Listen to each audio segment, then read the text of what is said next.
Perfect. And welcome, everybody. Good morning. I'm Jeff Whipple. I'm part of the digital learning team here with Anglophone West School District, and welcome to LEARNeast. We're excited to have another virtual session this year. We love face-to-face. It's always nice to network, but obviously that's still not quite possible for us in many ways. But what virtual does give us is the option to bring in wonderful presenters from outside. So we don't have to depend on them being on site. So that includes our program partners, and this morning we're excited to have Matthew Johnson with us from Media Smarts. So Matthew has been with us a couple of years now, and we're excited to hear from him this morning. He'll be talking about something that's really important to our students, and you're going to hear more about it from Matt later on too as we unveil our digital responsibility toolkit. But Matthew this morning is going to talk about an exciting program that Media Smarts has going on called My Voice is Louder Than Hate. And so we want to welcome Matt this morning. And so Matt, I'm just going to turn it over to you, and have a great morning, and enjoy the next 45 minutes or so. All right, thank you. And thank you everyone for joining us this morning. It's a little earlier where I am, but not too early, thankfully. Let me tell you a little bit, before we get started, I'll tell you a little bit about Media Smarts for those of you who are not familiar with us. Media Smarts is Canada's Centre for Digital Media Literacy. We create resources for parents, teachers, policymakers, and the general public around every aspect of digital media literacy, and we also do original research on digital media literacy issues relating to youth. And so I'll be talking today both about some of our research and how it informed one of the resource that I'll be telling you about today that we're developing currently. So all right. So welcome to our session introducing Media Smarts' My Voice is Louder Than Hate lesson series. Happy to take questions. I think I'm going to take them all at the end, but I don't want anyone to forget any questions. So if you think of a question as we're going along, if there's something you want clarified or something comes to mind, just put it in the chat. And when I'm done, we'll go through whatever questions are in the chat in the order they came in. So My Voice is Louder Than Hate is a resource that is being developed by Media Smarts for grades 9 to 12, and it's designed to teach students the digital media literacy skills they need to recognize and confront hate content, to push back against hate and prejudice online, and to take action as digital citizens by helping to shape the norms and values of their online and offline communities.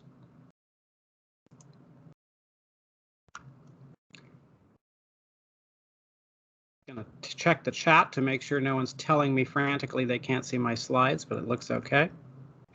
Media Smarts has been doing research and developing resources about online hate for almost 20 years.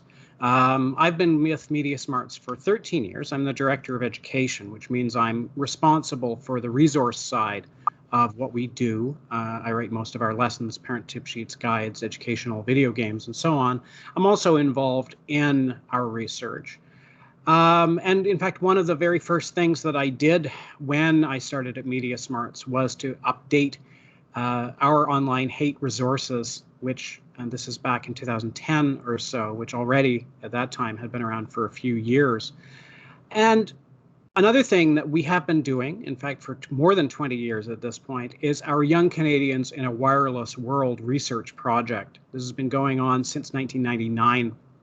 And the last iteration of it, phase 3, showed us that a significant number of Canadian students encounter hate online. We've also done research with teachers in collaboration with the Canadian Teachers Federation, and this showed us that students also frequently see it without recognizing it for what it is. So in fact, the amount of hate online that students report is almost certainly less than the amount they actually encounter, because a lot of it is cleverly disguised, what we call cloaked hate sites. And this quote that you see on screen is from one of the teachers that we interviewed for one of our phases of Young Canadians, talking about how one of their students had encountered hate content online, and it really took the teacher and then the entire class to recognize it. And this is a very common feature of online hate. This is a well-studied phenomenon. Now, most of our lessons on this topic, such as hate or debate, which is all about how we distinguish between a legitimate debate on issues, because we don't want to shut down debate, and arguments that come from ideologies of hate, or scapegoating and othering, which helps young people recognize the hallmarks of hate when they encounter it. Most of these resources focus on teaching students how to recognize when arguments are based on ideologies of hate and how to respond to them. So they're based on they're preparing students for encountering material that was either created or inspired by an intentional hate group or movement. But our more recent research has shown that many young people also frequently encounter what we call casual prejudice. And by that we mean prejudiced acts or content that are performed or created largely by peers and are not directed towards a present target, and where there's either no clear intent to harm or where causing harm is not the primary intent. And of course, anyone who's ever been a classroom teacher, I was a classroom teacher myself for about 10 years. Oops, well, skipped ahead. Everyone who's ever been a classroom teacher probably is familiar with what I'm talking about. The use of slurs not towards a specific person, but as an all-purpose negative. You know, if you describe something you don't like with a slur for a particular group, or certain forms of cultural appropriation, certain uses of language that maybe aren't directed towards a person that's present, but are still hurtful. Now, this is often connected to the more explicit forms of hate that young people encounter, but we need to respond to it in different ways. And this quote on screen here is from one of the participants in the study that I'm going to be talking about in a few moments. And we generally did find that young people are aware of this and feel that they should be learning more about it. It's important to confront casual prejudice for several reasons. Firstly, because young people encounter it more often than more severe forms. And secondly, because while other forms of online hate material aim to radicalize people who are already sympathetic to the particular hate movement, or to galvanize members into taking direct action, casual prejudice works to broaden the bottom of the radicalization pyramid, increasing the pool of sympathizers and making it harder to push back against all forms of hate online. In other words, the more acceptable casual prejudice is, the bigger the pool of people who can be radicalized into more serious forms of hate, but also the more heavily the cultural norms of online communities push against objecting to it. And that's really the situation that we are in, and that's the situation that we want to change, where we have at the moment a strong feeling by young people that casual prejudice is wrong, but also an equally strong feeling that it would not be, that other people would not back them up if they pushed back against it. And so, as we'll see, a lot of what we do in this resource, and this is inspired by our work on cyberbullying, a lot of what we do is actually making young people aware that most people feel this isn't acceptable, that in fact, what their perception of the cultural norms doesn't reflect the actual majority view. So here's the study I've been talking about. Like all of our research, it's available on our website in both French and English, like almost all of our resources. So you can check out the research tab at mediasmarts.ca. It's a really, if I can toot my own horn. Actually, I wasn't the primary author on this one, so I can. It's a really interesting report. To find out how to prepare youth to respond to hate and prejudice online, we conducted a survey of more than 1,000 young Canadians aged 12 to 16, because we've identified this as being really the point where these social norms are formed. We asked them about their attitudes towards online hate and prejudice, their experiences with it, and in particular, the reasons why they had or hadn't pushed back when they witnessed it. And we got some really interesting results. Now, the good news is that our research has shown most young Canadians think it is important to respond when they see hate online. 8 out of 10 think it's important to speak up, but very few actually do. Now, there are two main reasons for this gap. The first is efficacy. So either they don't know how to push back effectively, or they're afraid they might make things worse for themselves or for the target. And that's not unreasonable. This is exactly the same thing, again, that we encountered in our research on cyberbullying, where we found that a lot of the advice that is typically given to young people about what to do when they witness cyberbullying really wasn't very helpful, because it depended on doing something in public. It depended on doing something that might easily either make the witness, a new target, or might make things worse for the target. And so we did develop a lot of new resources around that. But the other barrier, which we didn't find in our cyberbullying research, is empathy. Young people generally agree that prejudice, I don't know why I keep advancing, I'm sorry.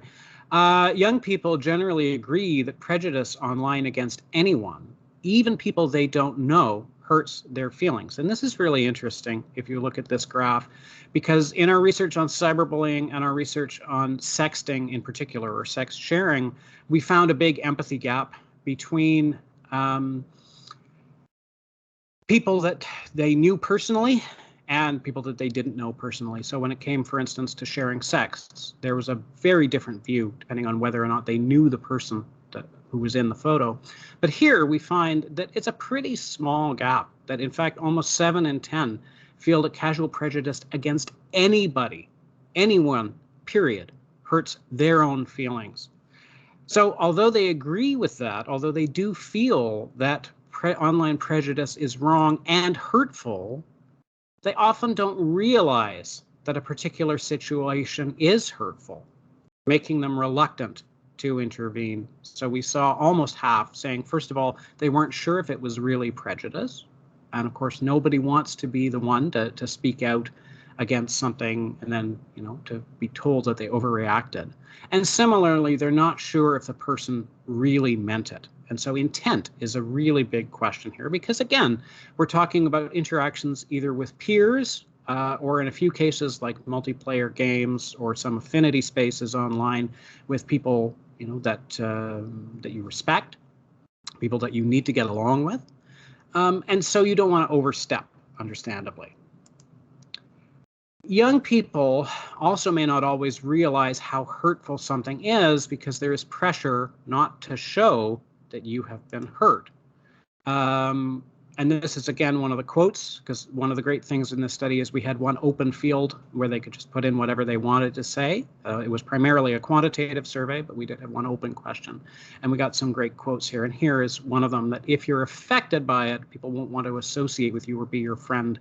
It's more work to confront them about it than to just lay back and accept it as a joke. And we've seen that again and again in our other research, that there are huge pressures against speaking out about really anything.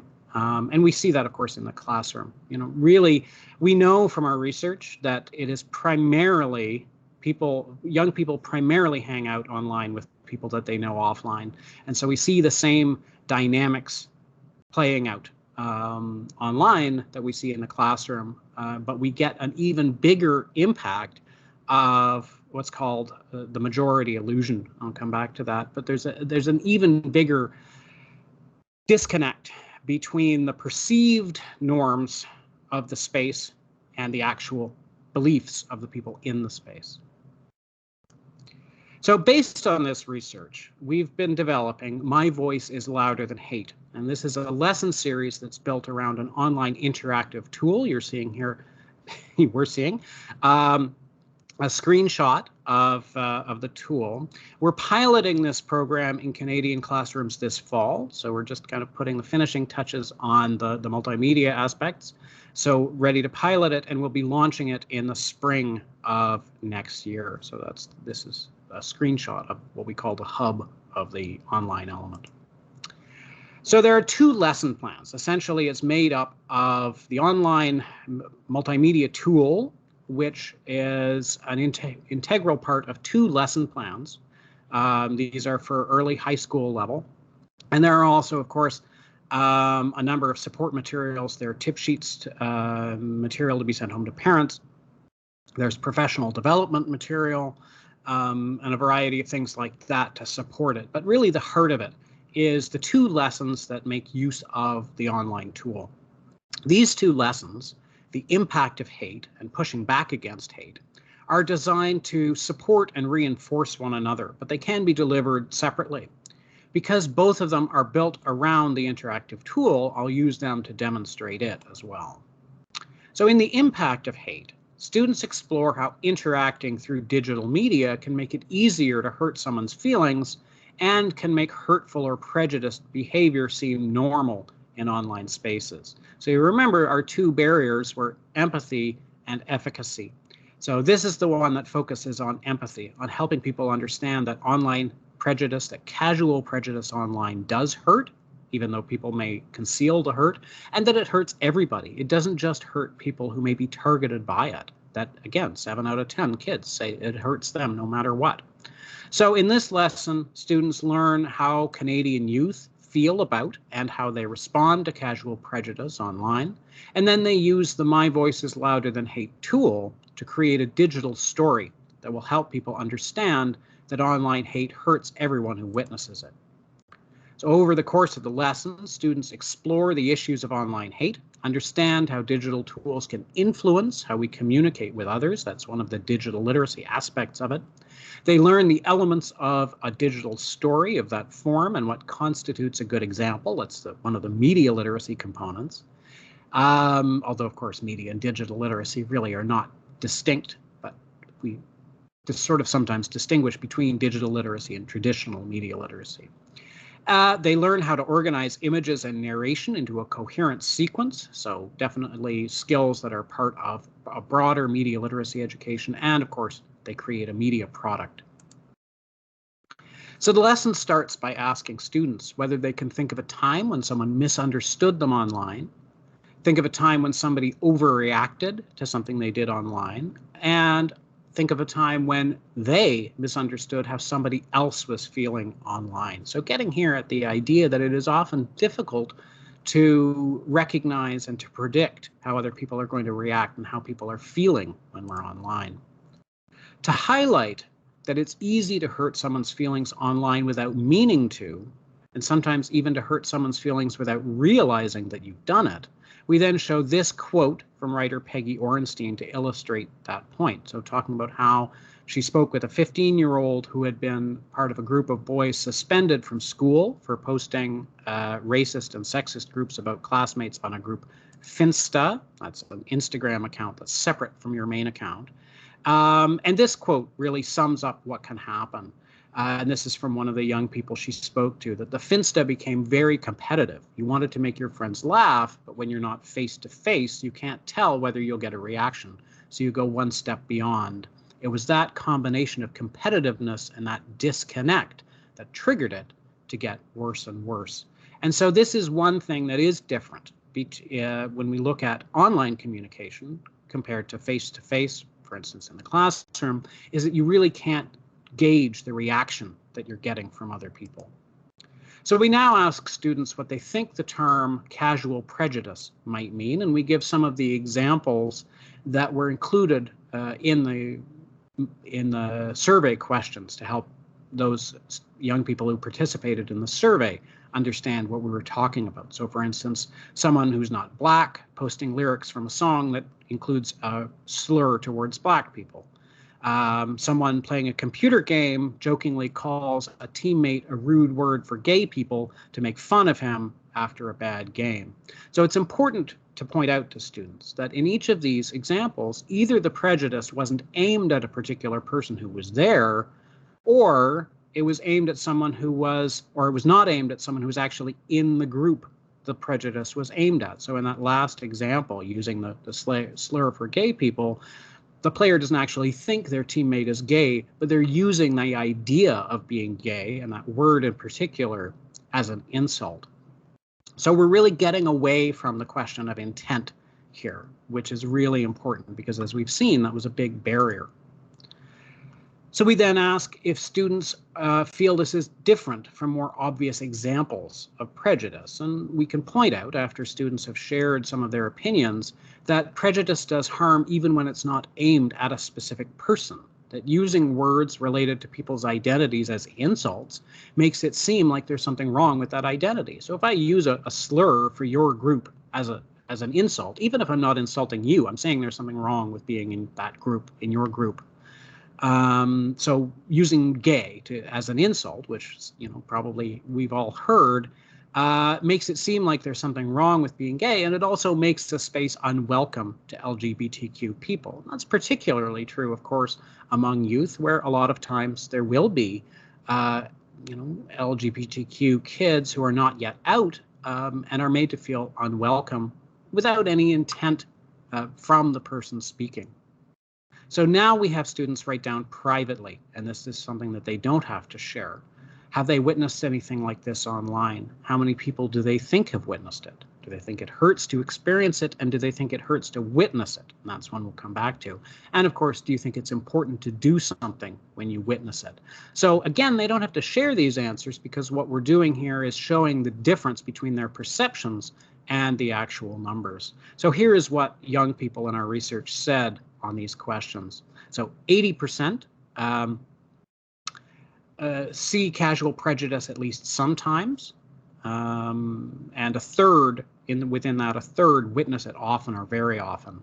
8 in 10 say that witnessing casual prejudice against someone they know hurts their feelings, and as we already saw, 7 in 10 say that witnessing it against anyone hurts their feelings, and 8 in 10 say it's important to do or say something when you witness it. And this has been found to be really effective in fighting bullying, both offline and online bullying, that just making young people aware of the actual attitudes, of the actual statistics, changes behavior. So young people, of course, teens in particular, are very, very sensitive to peer norms. So if many people agree it's important to do or say something when they witness casual prejudice, why don't people do it more often? Well, one of the biggest factors, as we've seen, is that empathy gap. 7 in 10 young Canadians said they would be more likely to push back if someone they knew told them what had happened hurt their feelings. This is a good time to remind students about the ways digital media can make it harder to know how people are feeling, which we discussed earlier. So telling them, essentially, you may be hurting people and not know it. Now students use the My Voice is Louder Than Hate tool to create a digital story to help people understand that casual prejudice hurts both those who experience it and those who witness it. So if you're not familiar, and this is not a form that's going to be really familiar to students, a digital story is a media project made either by one person or a small group, working together with a common goal and theme. And the elements of a digital story are digital images, usually still images, sometimes digital video, there's voice or narration, so either the voice of the people in the picture speaking or narration placed on top of it, and typically there's music to kind of pull it all together. So we've created a tool that essentially automates, that makes it easier to create one of these digital stories. We are, at a later date, we're going to be making this tool available for some of our other resources that involve digital storytelling as well. So to start, we have students navigate to the Experiences page of the My Voice is Louder Than Hate website. And here they scroll up and down to see the videos that are hosted there. Scroll up to show students the tag list. You can see that at the top left. So we have a gallery of videos already about these topics. And we select the How It Hurts tag, and that will show only the videos with this tag. So that's a really good way of organizing them. And as you can see, there are already a number of videos on this topic. So one of these is an example that, or two of them are examples that students are going to watch. One called Speak Up About Hate, which is about the personal experience of experiencing online hate and online prejudice. And the second one is how to recognize hate and prejudice online. And this is what we call an informational digital story. And that essentially is to give them two different options when they make their own digital story. So not all students will have an experience, and not all students will be comfortable talking about a personal experience. So we give them as well the option to synthesize some of the learning material that we provide into a video about how to respond or how to recognize or respond to online prejudice. Oops. So afterwards, we ask the class after each video, did they like it? Why or why not? And was the message clear? So analyzing what works and what doesn't work in this format. How were narration, images, and music used to tell the story? And how did the narration, images, and music help to communicate the message of the story? So not just does it work as a work of art, but also does it work to communicate the message? And of course, if they were asked to make a digital story on the same or a similar theme, what, if anything, would they do differently? After watching the two videos, we distribute or project this handout, the two-column script template. This is a form of script writing that is used for short videos, such as ads or public service announcements, that typically don't use a full script format, but have images, what we're seeing on the screen, each shot described in the left-hand column, and narration and other sounds in the right-hand column. This is a much quicker way of writing than a full script. Each shot is then numbered, and anything specific about the distance or angle, like a close-up or a bird's eye view, is noted as well. And in the lesson plan, we link here to a resource that teachers can use to introduce camera shots. You can do a little mini lesson on camera shots here if students aren't already familiar with this content.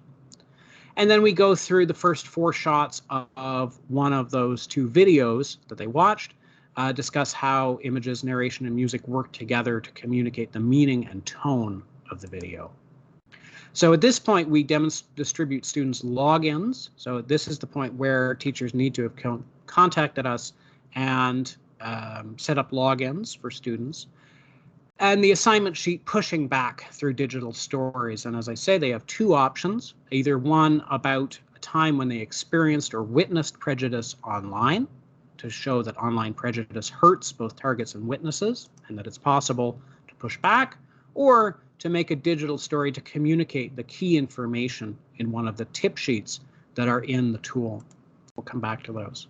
And finally, they log into the My Voice is Louder Than Hate tool and navigate to the video maker in the sharing section. Now they use the 2-column script template to prepare for creating their digital story. And that's always the toughest part, is getting kids to actually do the planning before they start working with the tool, but it is important. And they share their completed templates to class and provide at least one piece of feedback following each group's presentation. So we really do, again, emphasize the importance of the planning stage. And then they can go and use the tool. For each segment of the digital story, students can either opt to upload an audio file that they've already created or found, or record new narration with the tool. That's for each segment. If they want to record the audio for this segment using the tool, they click the microphone option and then click stop when they've finished. So it's very simple to use. If they choose to upload an audio file, they'll be asked who made it. Now, if they made the file themselves, they can simply upload it. If someone else made the file, they'll be asked to identify their right to use it, whether they have a paid license or permission, whether it's a Creative Commons license, whether the audio is in the public domain, whether their use is fair dealing, and so on.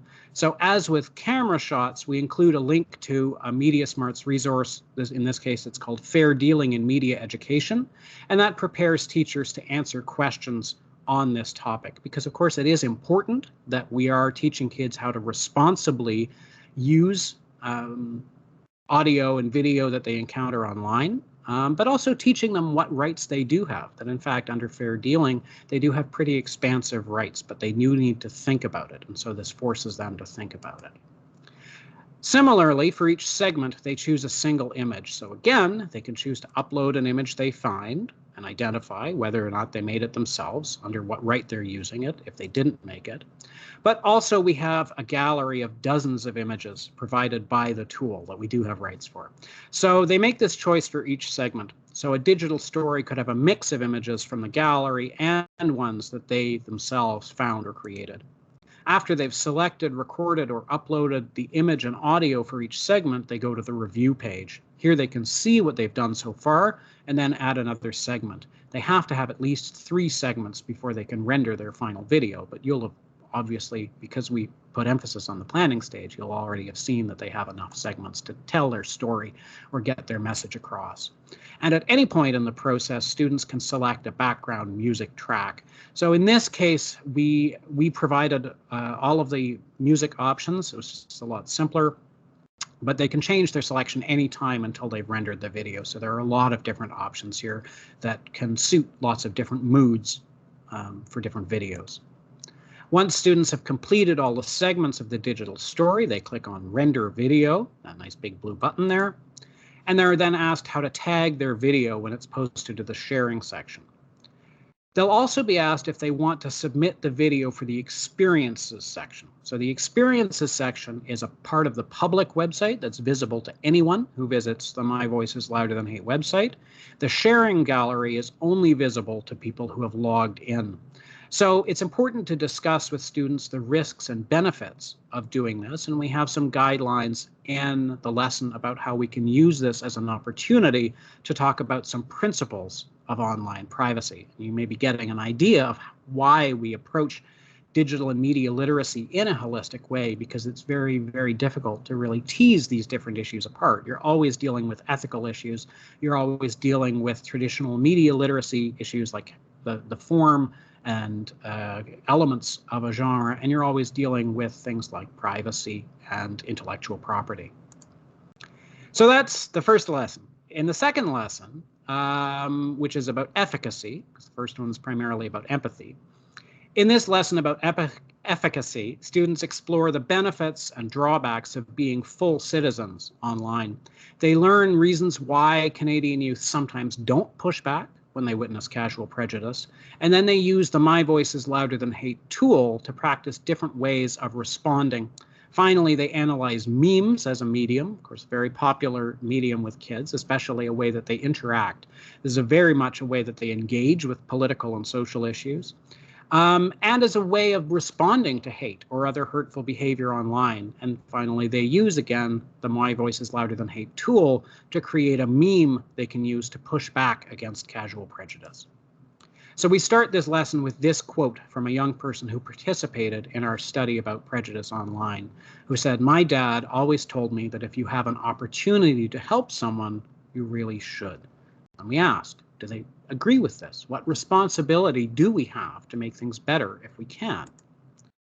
We then show one of our Digital Literacy 101 videos. If you're not familiar with these, it's a series of 10 videos. Well, there's 5 called Media Literacy 101 that explore the 5 key concepts of media literacy, and there's another 5 called Digital Literacy 101 that explore the 5 key concepts of digital literacy. These are great little videos, if I do say so myself. They're about each one about a minute long, and they really introduce one of the key concepts in a quick and accessible way. So with this very short video, we ask students to consider 2 of the features of digital media that are described in this one video. First of all, the idea that we can have an impact through digital media. We can all be full citizens online. It doesn't matter if you're 8 or 80. When you're online, you're part of a community. And we can contribute personally to making the world a better place. So the flip side of digital media having an impact, and we've already explored how digital media can have a negative impact on us, but the flip side is that digital media can also have a positive impact, that we can use them to make things better. But that, of course, gives us a responsibility to try to make things better if we can. So again, while 80% of students agree it's important to do something about online hate, only around a quarter often do something when they witness it. Students will quickly see the discrepancy between these statistics. If it's important to do something about prejudice when you see it, why do just half actually ever do anything? And as you can see, it ranges in different platforms. But the stats are pretty similar in each case. So here are the 6 most common reasons from our research for not doing anything. Again, these are very legitimate reasons, but we still need to address them. So first of all, afraid of making things worse by doing something. Don't know what to do about it, efficacy. Seeing other people encouraging or joining in, social norms. Not believing others will listen to you, that's efficacy again. Not sure if it's really prejudice, and not sure if the person really meant it. And here are the things that in our study, and this to me is the most interesting part of the study, what would make them more likely to push back. So first, if someone they knew said that what happened really hurt their feelings. So again, that was the purpose of that first lesson, getting across the idea that, yeah, it does hurt. People may not show it, but it does hurt. Second, if the website or app had clear rules about what was and wasn't acceptable. One of the things that came out of this research was a white paper for platforms, and it's actually encouraging to see that a small number of platforms have been, I can't say that they've been doing it because of our white paper, but some of these platforms have been taking steps, the steps that we recommended.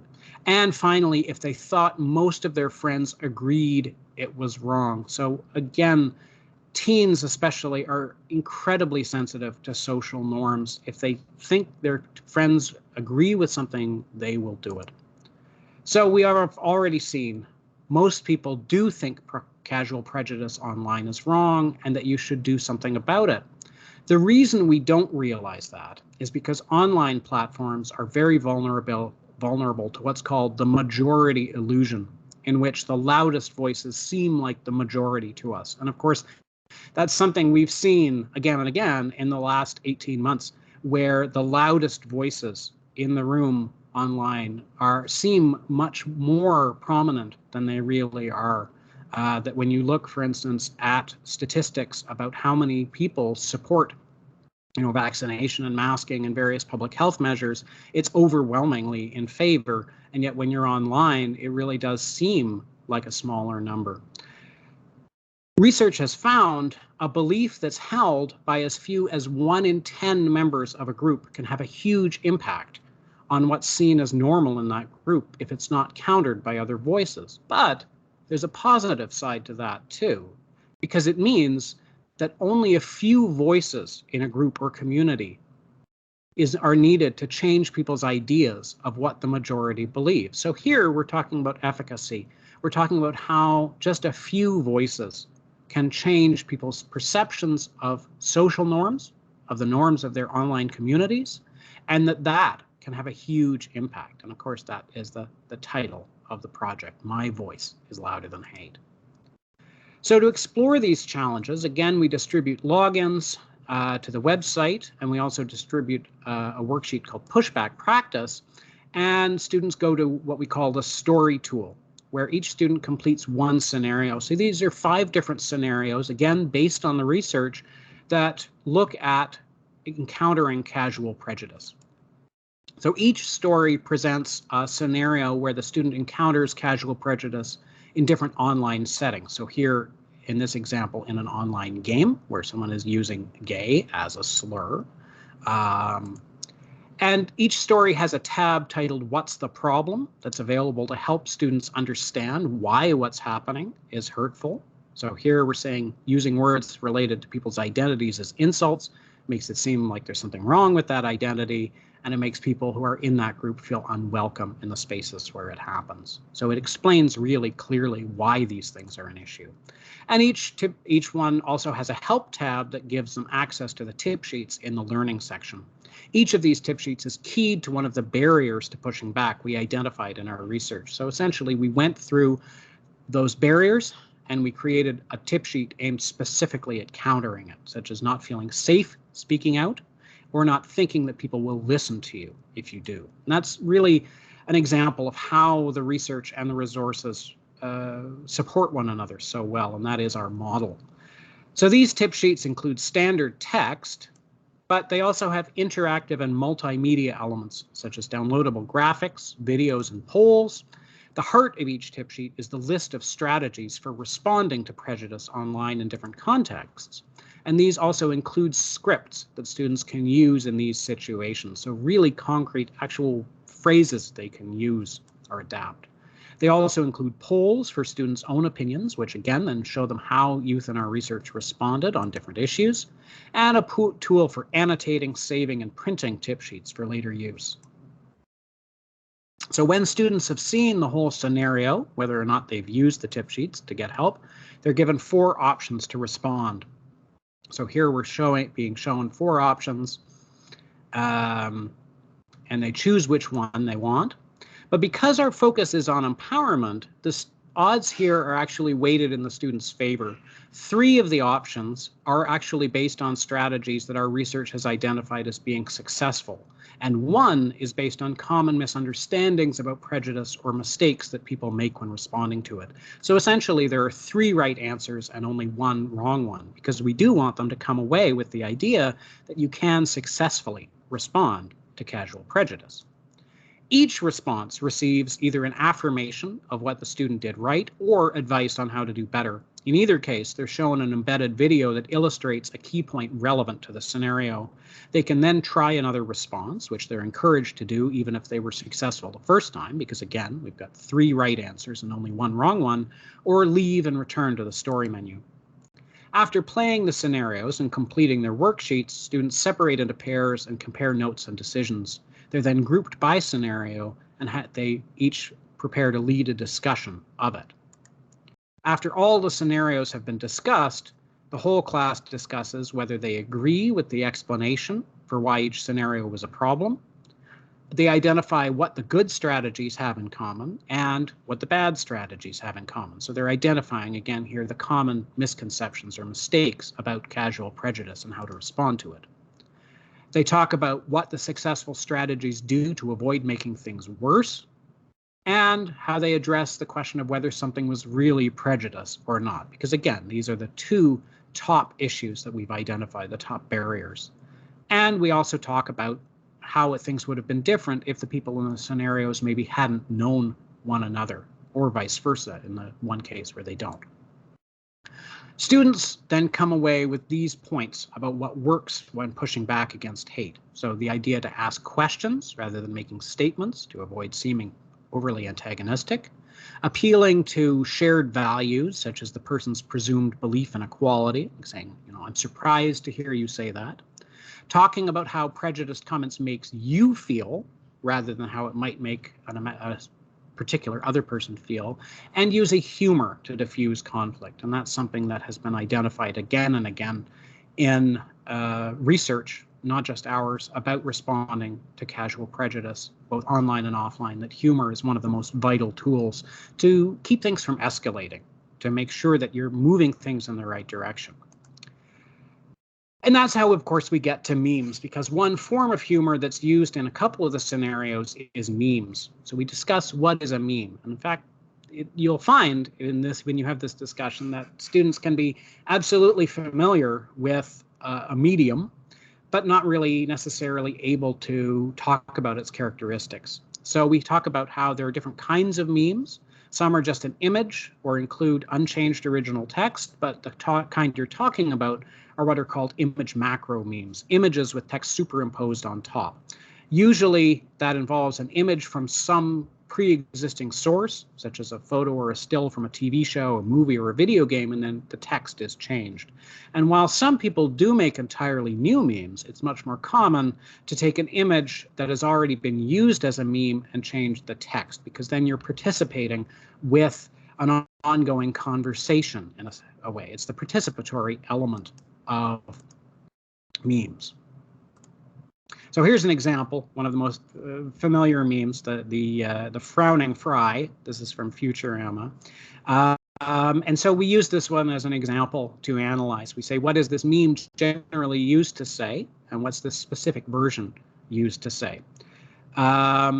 If students need a better grounding in the ways that different media communicate meaning, again, one of those Media Literacy 101 videos is linked to from the lesson. In this case, it's the one, each medium has a unique aesthetic form, that introduces the idea that each medium has a different way of communicating meaning.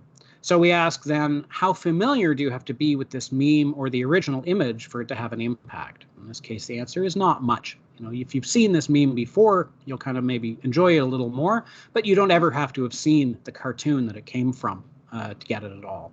And how much can the meaning of this meme be changed by changing the text? So you can change the context a lot, but it's always going to be, you know, kind of sort of judging somebody a little bit, where you're saying you really don't know, if you're not sure exactly what's going on with them.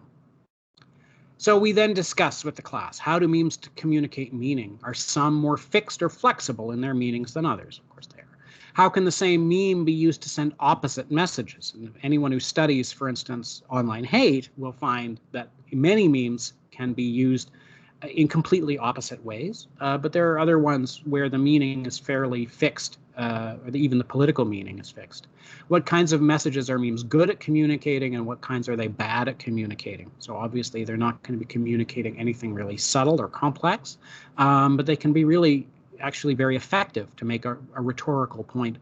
And what makes a meme effective? So this is something that students will have a lot to say about. So through that media analysis, we identify the features of a successful meme. So it needs to have a simple, clear meaning, because it's just an image and text. If you're not getting your meaning across, it's not working. Typically, memes are created to be funny, but that humor may be dark or ironic. Images and text are connected, but typically there's a contrast between them. Memes invite people to participate. So a big part of the appeal of memes is that you're coming up with a new spin on a meme, and it becomes like you're part of a conversation or a game. So then we go to the meme maker in the online tool. And with that template, come up with a meme that we can use to reply to the situation we described early on. So as with the video maker, the meme maker is found in the sharing section. Kind of simpler to use than the digital storytelling tool. We choose from a gallery of meme templates, give the meme a title, and add top text, bottom text, or both. So to complete the assignment, students explain their design choices. So they're not just making a meme, they're explaining the choices they made, and how this meme could be used to respond to a particular situation where they might encounter casual prejudice. As with the digital story, students can then submit their meme to the sharing gallery, choose how to tag it, and they can also view other students' contributions. As I mentioned earlier, this project has extensive support materials for teachers, including a teacher's guide that covers topics including how to prepare to address challenging topics such as online hate in class. That's drawing again on our 20 years of experience doing this, but also best practices from organizations around the world that have addressed this question. There's also a training workshop that gives first background information on how online hate is encountered and communicated, and specific information, practical information on how to implement the tool in your classroom. We also have supporting resources that can be provided to parents, such as our tip sheets on talking to kids about hate online and hate in media, and a related suite of lessons and professional development workshops called Facing Online Hate, which prepares students, as I mentioned earlier, to recognize and confront more extreme forms of hate online. Finally, Media Literacy Week, our annual celebration of digital media literacy education, which is happening October 25th to 30th this year, is also going to feature 3 pre-recorded lessons for teachers to deliver to students, including a freshly updated version of our overview of how to recognize and respond to more extreme forms of hate online, a lesson titled Hate 2.0. So to access any of these resources, visit our website, mediasmarts.ca, or habilomedia.ca for French language resources. However much we wish it, online hate isn't going away. It can be a difficult subject for teachers, parents, and community leaders to address, but it's better that youth learn about it from us before they learn from someone else. So before questions, we have a couple minutes left. I do want to mention again, we're going to be piloting and evaluating this program in classrooms this fall. If you're interested in participating, please email our Director of Research, Dr. Cara Brisson-Boivin, at the email here. We're also conducting the 4th phase of our Young Canadians in a Wireless World study. If you're interested in having your class participate, you can find out if your board or district has approved it by contacting our research associate, Samantha McAleese, at the 2nd email. So I'm just going to leave that on screen for a moment so people can get a screenshot if there is anyone interested. And then I will end our slideshow and take questions.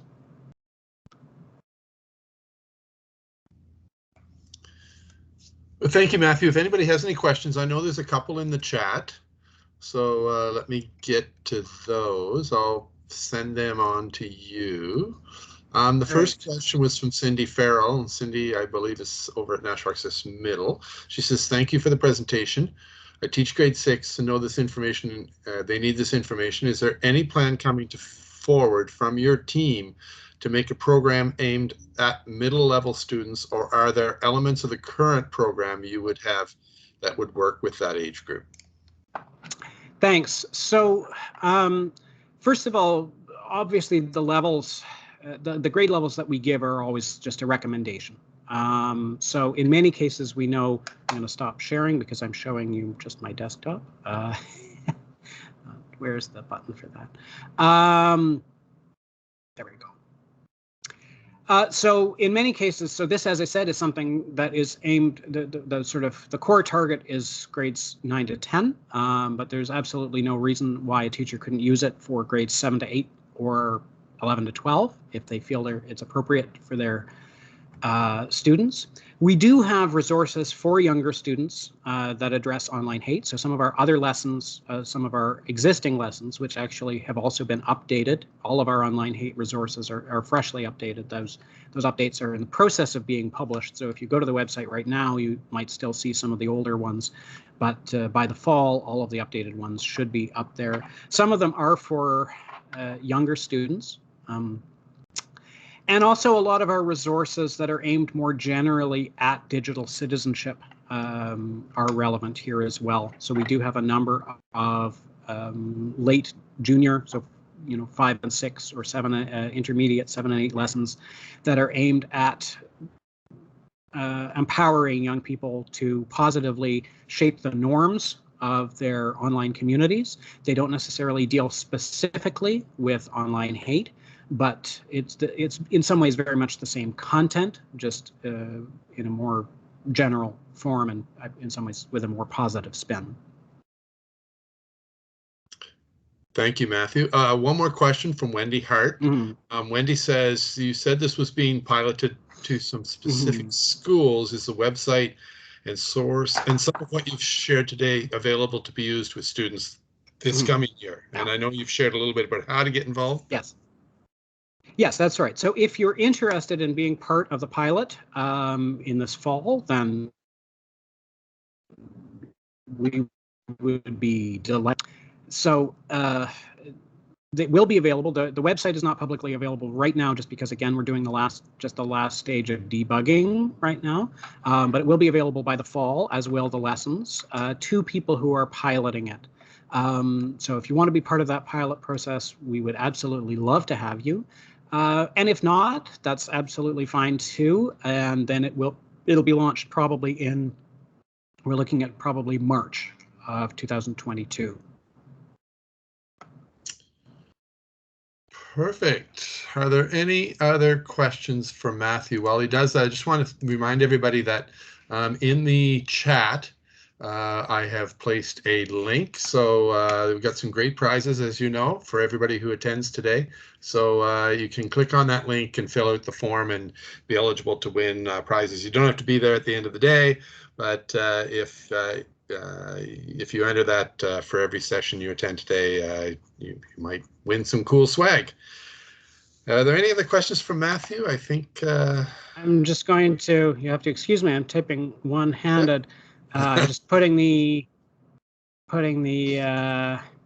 email once again. So for anyone who's interested in participating in the pilot, Here's the email.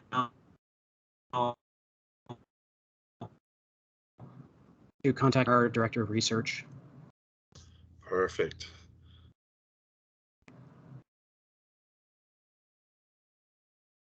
Good. Well, thank you so much, Matthew, for sharing with us this morning, taking the time. We very much appreciate the partnership we have with Media Smarts. I know that Media Smarts content is going to play a big role in our programming going forward, especially if people come or hang around for the 1 o'clock session today, where what we've done, Matt, is we've taken great resources from a number of different partners and like yourself, like Media Smarts, and put them, we've kind of vetted them and put them all in one space for teachers to be able to access and put some of our comments on them. So Media Smarts plays a primary role in that. So we're very excited to be partnered with you guys again. So thanks so much for taking the time this morning. It's our pleasure.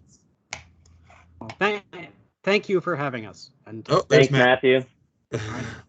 Yeah. Okay, well, thank you everybody for joining. Reminder, the next sessions start at 11, so you've got 18 minutes to fill up that coffee cup and maybe grab a snack or a washroom break, whatever you need, and we'll see you at your next sessions in 18 minutes.